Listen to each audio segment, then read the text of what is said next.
We are sort of live on the Welch Team page, but more importantly, George and I are live on our own pages, and we are here today to talk to you about what's going on with the market as of May 27th. And our special guest for this week is BJ Johnson with Inside and Out Property Inspectors. BJ will be hopping on in a little bit with us. And we are going to go through our normal market trends, what we're seeing right now until he gets here, and then hop into what he does best. So without further ado, let's go into our Ask the Agent live market update. Switching screens for you guys.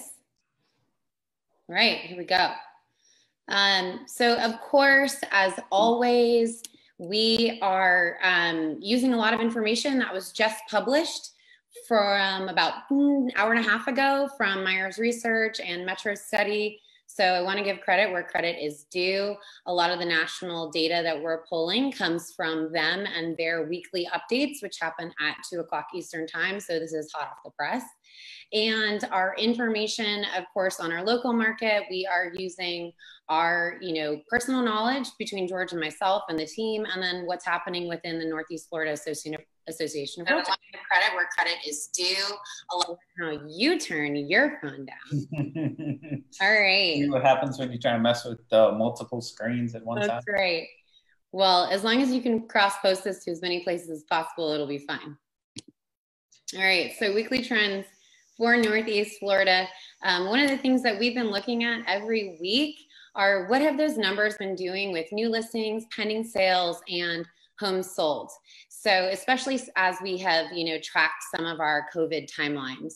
And one of the things that I really wanted to point out is our super low inventory for this current week. So last week, our inventory had dipped after it had gone up for the previous 2 weeks. Well, this week, which is our gray shaded boxes, we are way, way down, folks. And that's good news if you're a seller and you want to put your home on the market with little competition, but it's super bad news if you are a buyer and you are looking for your dream home, because the pickings are slim. Along with new homes being listed last week and this week, seeing those trend down, our pending sales have gone down too. And that is a direct relation to if you have less homes to choose from, less are gonna go under contract. So I have a couple asterisks on here. So on the top under 429 and through 5.5 and then 5.6 through 5.13, we saw new homes listed. I can't talk right now. New homes listed go up. A lot of that we attribute to people who were watching what happened during, our biggest stay-at-home weeks, and then decided, you know what, I was going to put my home on the market before, and there is still a high demand, so I'm going to put it on the market now, and we're going to be okay, and we're just going to roll with it and go forward. So we saw that. We saw home sales get listed again. Well, what's happened now, these last few weeks, last week, this week, everybody who wasn't preparing to put their home on the market already, or was thinking, oh, I'm going to use those last few weeks of school to get the house ready and put it on the market as soon as school ends in May, they did nothing, or they haven't listed it yet. So that inventory has super dropped. And what I believe that means, and George, you can add in here, is that the farther we get into the summer, that's when we're going to see more of those homes hit the market. What say you? No, I definitely agree. Just listening to what they spoke about in the update was, yes, a lot of people are still kind of hanging out, waiting. They've been in the house longer, so needs more work. So we're going to see a huge rush of homes potentially hit the market here in the next month. Yeah, and that is really what is going to drive a lot of people to probably jump on homes, because no matter what the cases would be with how many listings out there, there are definitely a whole lot more buyers ready, willing, and able to buy a home. So the longer you wait, probably more competition you're going to have for a home. So listing now is definitely key. Right. Yeah, definitely. And then on the bottom, just to reiterate what we talked about last week, we had those really low closed sales. Sorry about that. We had the really low closed sales starting about 3 weeks ago. And that, again, that's a direct relationship to what was happening 60 days ago. So it is natural that less homes had gone under contract 60 days ago. And so we're continuing to see the rolling effects of lesser homes closing over the last few weeks. So we are determined to change that trend. I know that we've been really busy on our end, and we know that others in the industry have been too. And one of the best things that we were talking about in our team meeting today was that year over year. So we have been committed to focusing about what's happening that's positive out there in the market right now. And why is Jacksonville and St. Augustine in the Northeast Florida market different than what we're seeing out in the in the rest of the nation. And we have a lot of factors that we've talked about week in, week out that contribute to our numbers not looking as doom and gloom, as bleak as some of the other metro markets. And so year over year, we're only down 7.3%, in homes closed. So according to Northeast Florida Association of Realtors, MLS. So that's huge. You see numbers that are 35 to 50% in other marketplaces. We are nowhere near that here. New listings, this really goes to what we were just talking about in terms of, where are all those existing homes? Like, where are all the resales happening? If you look over here, yes, it's important that 20% of the homes in the market are new construction, and certainly that impacts our industry. But look at how far down nationally we are. It's the blue line here of where those existing homes are in terms of lagging and not being put on the market, which again is driving demand for us. I don't know, if anybody out there has experienced this already, but if you are active in the market, and George, you can chime in about your experiences taking buyers out. If you are out there and you are looking for a home right now, what came on the market that was great last week and was priced right and showed really well, it's probably under contract already. And we are not seeing enough new homes hit the market to help make that gap up. So week over week, even though new homes come on the market, those great ones are going under contract. And what we're really seeing right now is those second, third, fourth home buyers that typically have a home to sell are just not finding a good option. So yeah, a lot of those resales that's what people are struggling with, is mm-hmm, not being able to find the right home in order to put their home on the market. So I've probably got about 4 active buyers, me personally, that are in that exact boat, just waiting for the right home to hit the market. Yeah. And when they do come on, there's so much competition. They just don't, when you have a home sale contingency, you struggle with being able to sell it. Mm-hmm. Competitive. So it's a struggle right now. Super struggle. Struggle is real. I see that BJ has popped in. So we thank you for holding on the line for us, BJ. And when we get to where you get to a place where you can join us, just let us know. Furthering into our data, last week and the previous weeks, we were talking about tracking loan apps. So how many people are applying for loans out there? And we were really close last week to getting back to 2019 numbers of the number of new home applications that had gone in weekly. We have now exceeded that number, which is huge. So I'm not sure how it feels when your conversations are happening, George, on your buyer end, but I assume that you could talk about more people asking questions. Who do I need to talk to? What lenders do you recommend? You hit on in the beginning while we were just getting up and running that people were having to struggle to find certain lenders that would be able to do what they wanted to do, but they're out there and they are lending, and we are seeing people apply. A lot of people are. I mean, just yesterday, I heard that the first-time homebuyer programs are now being opened back up again, which have been on hold for the past 2 months. Yeah. So that's a huge increase in the number of home buyers that are going to be hopping into the market here very quickly. a first time home buyer market is always one of the largest, those entry level homes. So we will continue to see these numbers increase, especially with those people that were been in their home for too long or rental, et cetera. Those are the ones that are going to want to hop in and find the right home. And again, a lot of their pre-approvals are good for 90 days. So you will see that increase. And then, they may take that 90-day time frame to be able to find the right home, depending on their situation. Yep. I want to say hi to BJ real quick here. Yes, and they're so patiently waiting on us. Yes, I want to stop our. Well, we have to be. What's going on, BJ? Thanks for joining us. Thanks for the invite, peoples. Absolutely. Always great to see y'all. You too. So I hear you just wrapped up a home inspection. Yes. Yep. Over here in Jax Beach, nice little condo to end the day. Nice. So it was a good deal.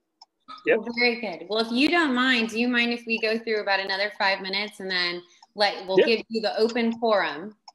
No worries. Awesome. Well, thank you. And we'll be back with you soon. And if you have any insight, feel free to share it too. Will do. All right. Thanks, BJ. All right. So let's flip back over here. So all good news. That's a huge stat right there with the mortgage loan apps. New homes. So year over year change. So we're right here. We were about here last week, 15%. So again, new home starts only down 15% compared to, some of the way harder hit cities. Another great stat for us. Hold on 1 second. Well, just adding into a little bit of that, again, a lot of builders were cautious at first for not going through the starts yet, because they wanted to see how the sales really impacted when we start the summer. And I think a lot of the builders, talking with Mattamy, Pulte, Lennar, all of them had bang up sales for the past 2 weeks. So have now cleared to start to add in more starts. So they can get a couple more inventory homes, a couple more options in there. Of course, the sales are coming along. So we will see that increase. But again, everybody was being cautious for the first couple of weeks since things have been starting to open back up. Agree. Quick stat here, why are we seeing some of our bigger trends happening I thought you were drinking a beer there for a second, George. Just a water. Not as exciting. Not 5 o'clock yet. Not yet. It is somewhere. So the percent of local businesses opened compared to January is to today. So, one of the biggest things that we have all tried to do is proceed with caution, but try and get our local economy back up and running.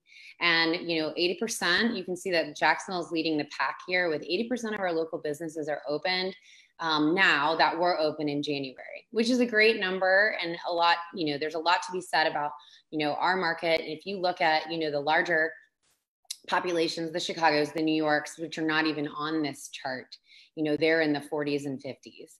And so, we have a little bit more suburban environment here. We have a little bit more, we had a great response in the first place to how did the city fare in terms of, the health concerns that are ongoing. But that doesn't mean necessarily that just because those businesses are open that they're profitable. They might be running at 50% capacity, or they're probably running at 50% capacity. They probably may only be doing takeout or certain hours, or this may contribute, to Grubhub and some of the delivery services out there. So but overall, it's a great stat to see that for our market area, that we have tried to get a safely opened local economy, which obviously brings more people out into the real estate market. So if you feel a little bit more comfortable about going out and frequenting your local businesses, then you might feel a little bit better about how the economy is doing and should I buy? So what is that motivation, buy or sell? What are the buyer's motivations I put post-COVID. Obviously, we're still going through everything, and we will be for quite some time, but post the really bad weeks. And this is an interesting little chart here that just talks about buyers' motivation. And the two circles I have here are interesting specifically for our marketplace. So we have some really great, how the people that are out shopping right now, the largest percentage of people, they were already looking. So they were already looking, maybe they put their plans on hold, but now they've hopped right back in.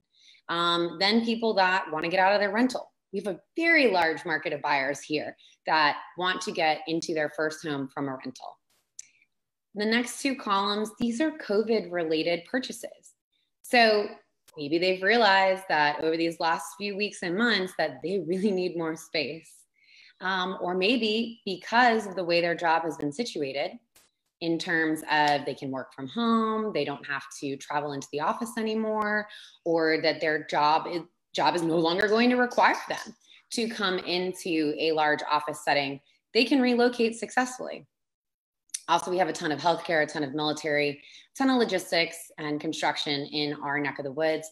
So those are things that really are going to be impacted by COVID. So those next two columns are huge for our city. George, have you seen anything or talked to anybody that, I know on the seller side? I had 3 people last week say, we've been thinking about it, and now we realize we really, really do need more space. So what are some of the major drivers that you've seen out there for the people looking? I'd say the lifestyle change is probably the biggest factors. I mean, the fact that they needed more space in their home, or their job just has given that flexibility to be able to work from home anywhere. Obviously, some companies are going to want to keep the economy within their state or area. So we have some companies that are not allowing them to leave the city, even though you're going to be working from home. So it is still great to see a ton of people making their way, whether they're from the West or from the North, back down here to Florida, because they figured out this is definitely a much easier place to live in. Jacksonville's been great for the fact that we haven't been impacted as harshly as some other states. Or even some other areas around us. So we're seeing a lot of people coming in and saying, hey, this is kind of where we want to be. Our family's here, it's better weather, it's cheaper, any number of reasons, but that lifestyle and job changes is definitely a biggest factor.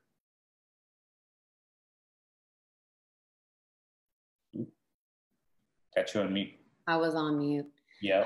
I was just scrolling through some of the questions we've gotten, and really great question from Jimmy. He wanted to know, is it, the loan apps, if we went back a couple slides and we were talking about, how 2019, we've exceeded now 2019 mortgage loan applications. I'm going to argue that it's both. We are certainly seeing a very large influx of refis, and the lenders can speak to that and have spoken to that. But for the North Florida market specifically, we are just seeing a lot of new mortgage loan applications in general. Would you say anything differently, George? No, I would say that's about right. Again, interest rates are down at historical lows. So if you bought a house 2 years ago, you were probably paying somewhere between 4.5% to 5%. So it makes sense at this point to go ahead and refinance to something in the 3s. Yeah. So that is definitely the case here. Still got a bunch of refinances, which of course was put on hold, or the interest rates increased early in January to where people stopped refinancing, and now it's right back into it again. Yep. I mean, I can tell you that just my own personal situation, I refinanced in the middle of all of this, and in April. And I was only refinancing from 3.75 to 3, but that saved me a couple $100 a month. So you're still seeing that, you're seeing homeowners that are able to get into a little bit larger of a home, or they're able to take advantage of a price point that they may not have been able to get into before. And then you're seeing current homeowners either refi to make their life a little bit easier, save some money, or maybe take that money and do something else with it. Yeah, so, a lot of people do the cash out refinance and, better their homes, add in a pool, summer kitchen, redo floors, even major type of renovations for the kitchens and things like that. So we're seeing a lot of that. So that's always a good thing, which means eventually those homes will come on the market and it's already been updated. Yeah, yep. And that's what we know to be a fact, is that buyers are taking this time, or sellers are taking this time, excuse me, to get their home ready to put on market. I wish they would just do it a little bit faster. So builder projections, just moving quickly. And I think this is something that I want BJ to touch on when he gets up too, is what he's seeing in new construction, especially as owning a home inspection company. But builders right now, there's a little uncertainty in the market as to, what's going to happen with permits. Are builders still going to continue construction? And what we've seen here is, yes, this is a big new construction part of the country. And right now, over 50% of builders are projecting to meet or exceed their pre-COVID sales projections, which is huge. And then if you look at the rest of the numbers, 90% of the plan, 80% of the plan, this is great. This is great news for our community. Yes, that it is. And then one of the last ones that I really believe is a strong indicator for Northeast Florida is looking at April and May sales data. So this slide is a national slide, national data, but I do think that it correlates directly with our market. Where are we seeing a lot of traffic? And this also speaks to price points that North Florida works heavily in. So that mid 200s market really is a great entry level and a first move up buyer. We see a lot of that. Or we see that first move up buyer right now able to afford a little bit more of a property because of finance or because of rates right now. And that gives the opportunity for somebody else to come in and purchase that, that original price point home. So I hope I was clear on that. But these are two heavily trafficked Gen X, Gen Y market spaces, and something that speaks to North Florida's traditional sales data as well. George is nodding his head. All right. Yeah, I was actually drawing a blank on what the topic I was going to just add on to that. But the other side was obviously our active adult here in Florida has taken a little bit of a hold because of the COVID-related items. But that is a huge market for North Florida because of the fact that we're a military town, because of the fact we're in Florida. And our economy is far easier to manage than going to South Florida or West Florida. Right. So we will see a pretty hefty increase in that active adult 55 and up community here in the next 2 months or so, because I am starting to see a few people who were on hold now say, hey, we're gonna plan a trip in June, we're gonna plan a trip in July to finally come out and see our final retirement home. Yep, that active adult community, I think we'll start to see come back. So I want to bring BJ back in and reintroduce him to everybody. And George, if you would like to steer this conversation with BJ, that would be wonderful for me. Not only because you guys are good friends, but because you guys work together a little bit more than I do. And everyone has heard enough of my voice anyways. So BJ, I'm popping your face up here on the screen so everybody can see you for a little bit and see your contact information. If they have any questions, they can certainly reach out to you in the future. And I'll leave this up here for a little bit, but why don't you take it away, George? Well, I was going to let kind of BJ, tell us a little bit about himself, a little bit of his background, his company, obviously, and the things that he's done and what he's seen specifically over these last 2-3 months of how this virus has affected his business. Go ahead, sir. Yeah. So thanks again, George and Kelly. It's I think in the first week or so we saw a lot of uncertainty. It didn't really phase us too much. We were kind of staying on pace for our normal projections from last year and really exceeding those. Probably about the second or third week into it, we started to slow down, maybe 30% maybe.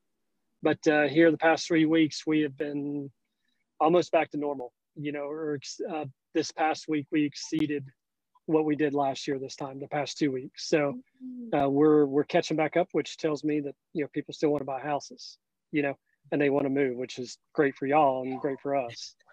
So, but a lot of our I think a lot of our business is more centralized there in 210, Nocatee areas, those areas there. We'll get them scattered up at North Jacks or, South St. Augustine, but that's seems to still be the core area. Mm-hmm. Mm-hmm. Well, and that's, I mean, obviously Nocatee is one of the fastest growing areas in the country. So it definitely correlates with the fact that a lot of people are realizing, one, we need to make those adjustments for schools, or we need to make those changes to a bigger area, newer home, et cetera, things like that.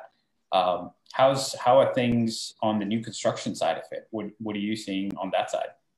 We saw a lot of pickup from that in the beginning, it seems like, and then I think then it kind of steadied out. We do a lot of new construction anyways, but probably I think we got about 7 or 8 this week, new construction, and I think we had 6 or 7 last week. So out of the 30 some that we did, I mean, that's 10-15%, a week is still new construction of what our inspections are. So it's still moving. I think we had 3 today. So 3 new? Mm-hmm. Yep. Nocatee and I think St. Augustine down south. So can I have you had any uptick in questions when you're doing inspections regarding more of those safety, health related type concerns? Have you had any additional conversations? What we were hearing was that, especially on the new construction side, people were interested in because it was new. Nobody had lived there. It was super healthy. It was super clean. So I'm curious to see if anything has popped up on your inspection reports that people are paying a little bit more attention to now. I wouldn't say necessarily popped up on the inspection report, but there's a lot of different demeanors about what's going on. There are some people that, they request us to mask up and nobody be there, and booties and gloves and stuff like that. And other people still reach out to shake our hands. It just, right. There's definitely a different level of comfortable with a variety of people. I do know with the new construction now, I do see a lot of the signs on the door, booties, all this stuff, 1 trade at a time, things like that. So that's changed in probably about the past 2 weeks. How's when you're looking at some of those things, and obviously everybody's had to make changes to their business model as to how we operate. What are some of the good things that have come out for you?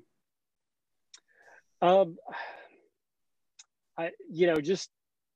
think most people still have the open mind and the understanding that, hey, you want to sell a house, you got to let us in, and we also want to respect that.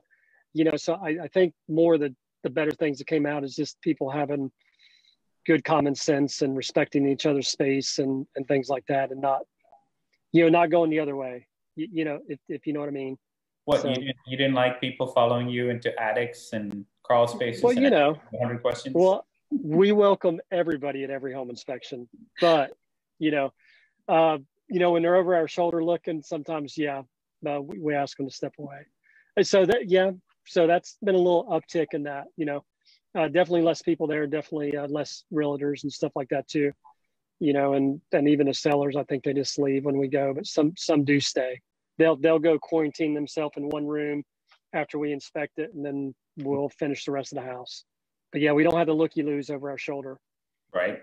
Well, the other side of, a little bit about your inspection, your reports, timing wise too. I mean, yes, I'm sure you're probably getting through your inspections a little bit faster. And the fact that some buyers or sellers didn't feel comfortable being there with other trades along, how is that, how are your reports kind of helping or showing the house after the fact, even if they couldn't be there to ask you those questions along the way?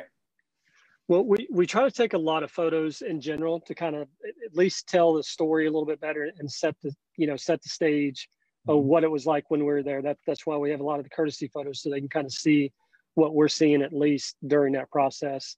In the time we've done anywhere from, FaceTime or Zoom or, mostly it's whatever the iPhones do, you can FaceTime, and most customers appreciate that. So we've been trying to definitely, because we've been getting reports out probably a couple hours after the inspection. So we're trying to definitely do some kind of in front of you type of presentation, at least give you a verbal. And definitely technology has helped us do that, and probably make the buyers feel a little more comfortable instead of just getting the report and be like, oh my gosh, what's going on, and the sky is falling, Yes. So absolutely. And that's important. I mean, everybody wants to know at least they have a solid home. No home inspection's ever been perfect that I've ever been on. There's always going to be something. It's just a matter of how much does it cost to get it fixed? Was it $10 or $10,000? That's why they have you guys. We appreciate that. Yep. That's why you're here to negotiate afterwards. Yes. BJ, what is the most important thing that you would stress to somebody when they're going through the inspection process? My biggest thing is always, obviously you want to focus on more of the higher cost values, the repairs and stuff like that. But mine's always been safety, foremost, always first, and then definitely anything water intrusion related or anything like that. But I think most people have been, like I said, there's this different type of people.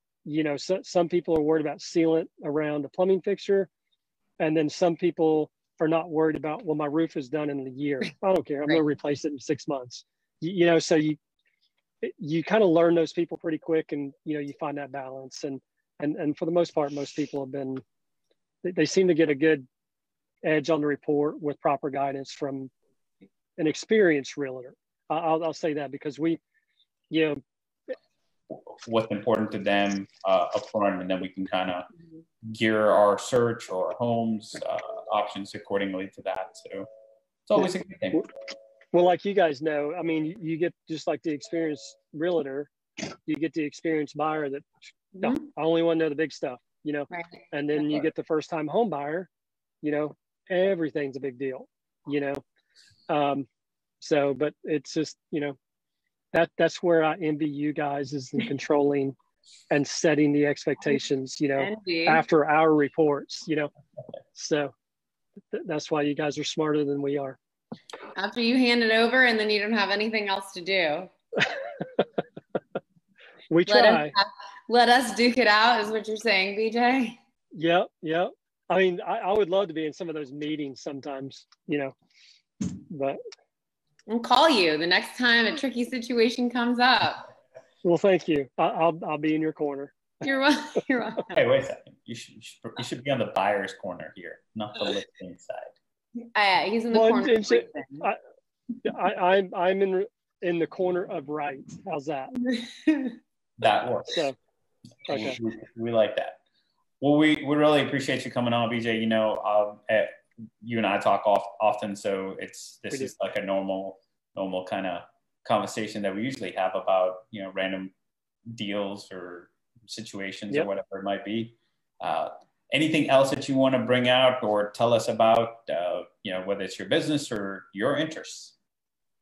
I'm not a big self-talker myself, so I just I would rather brag on you guys that you guys are great. You've always been big, big advocates of ours and stuff like that, and it's very much appreciated. So, well, right back at you. I mean, I don't know how many times I've called you on random situations, like when I was taking apart a control panel, so electrical panel, you can look at it and say, hey, it's good.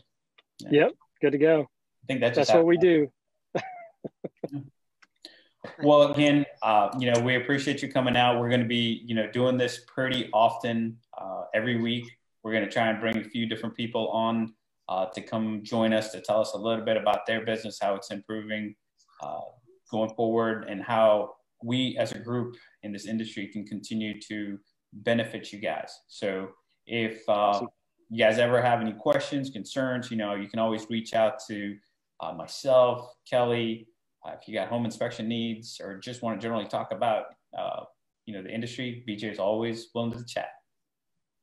Yep. And I'm sure George will give out my personal number. I have only done that like once or twice. It's okay. Awesome. Well, I put our little, if you do want VJ's company number or need to go to their address, it is on the screen again. And I really appreciate everybody joining us here today. Again, my name is Kelly DeLucia with Welch Team at Keller Williams. George has been with me here today as usual. And if you guys ever need anything, please reach out to us. You can go to welchteam.com. You can send us a message on Facebook. You can send us a message on our website. You can email anybody at sales@welchteam.com or info@welchteam.com. This is what working from home sounds like. All right, everybody. Have a good one. We are out of here. Thank you. Bye. Bye.